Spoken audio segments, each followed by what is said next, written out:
Indian voter के पास right to elect है, वैसे ही राइट टू रिकॉल भी होना चाहिए। अगर देश का मतदाता अपने नेताओं को हायर कर सकता है तो वो नेताओं को फायर करने की शक्ति भी उसे मिलनी चाहिए। Right to recall is a mechanism that empowers the voters to de elect a neta representative before the tenure ends if he fails to discharge his और हर ड्यूटी।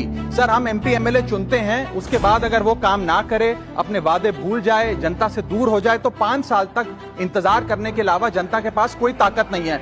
कोई इंटरिम प्रोविजन नहीं, कोई अकाउंटेबिलिटी नहीं, कोई परफॉर्मेंस रिव्यू नहीं, कोई corrective option नहीं। चुनाव से पहले नेता जनता के पीछे और चुनाव के बाद जनता नेता के पीछे।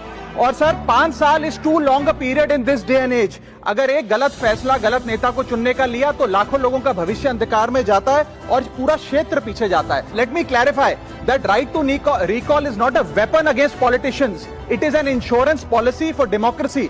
और भारत के संविधान में जब आप राष्ट्रपति को इंपीच कर सकते हैं टेन्योर के दौरान, उपराष्ट्रपति को हटाने का प्रावधान है, जजों को इंपीच करने के लिए प्रोसेस लेट डाउन है, यहां तक कि रूलिंग गवर्नमेंट के खिलाफ नो कॉन्फिडेंस मोशन लाकर आप सरकार बर्खास्त कर सकते हैं। तो एमपी एमएलए अगर आपका नॉन परफॉर्मिंग है तो उसको हटाने के लिए क्यों नहीं राइट टू रिकॉल मतदाता को देना चाहिए।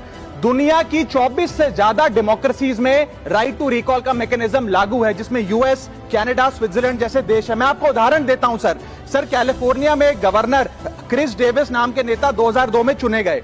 उनके कार्यकाल में मैसिव पावर कट हुए, एनर्जी क्राइसिस हुआ, बजट की मिसमैनेजमेंट और गन शूटिंग की वारदातें हुई। उसके चलते 1.3 मिलियन कंस्टिट्यूएंट्स ने एक पिटीशन साइन करके दी कि इन्हें रिकॉल किया जाए। वहां के चुनाव आयोग ने रिकॉल वोट कराया 7 अक्टूबर 2003 को और 55% मतदाताओं ने वोट किया कि इस नेता को बर्खास्त किया जाए। ग्रेट डेविस को हटाया गया और आर्नल्ड श्वार्ज़नेगर को वहां पे गवर्नर बनाया गया। सर, मैं बता दूं कि हिंदुस्तान में भी इसका प्रेसिडेंट है।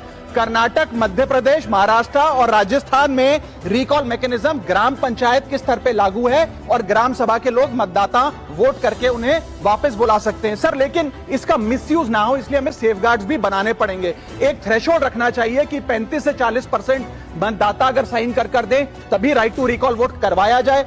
नेता को 18 महीने के लिए परफॉर्मेंस पीरियड देना चाहिए, कूलिंग ऑफ पीरियड, जिसमें उसे ना हटाया जाए। स्पेसिफिक ग्राउंड्स फॉर रिमूवल होने चाहिए ताकि फ्रिवलेस ग्राउंड्स ना हो और रिकॉल कम से कम 50% वोटों के बाद हो। ऐसा होगा तो पार्टियां भी ऐसे लोगों को टिकटें देंगी जो परफॉर्मर्स हो, ना कि नॉन परफॉर्मिंग एसेट, और भारत की डेमोक्रेसी मैच्योर होगी, सिटीजन एम्पावरमेंट बढ़ेगा and recall will give the voter the power to fix that right now sir.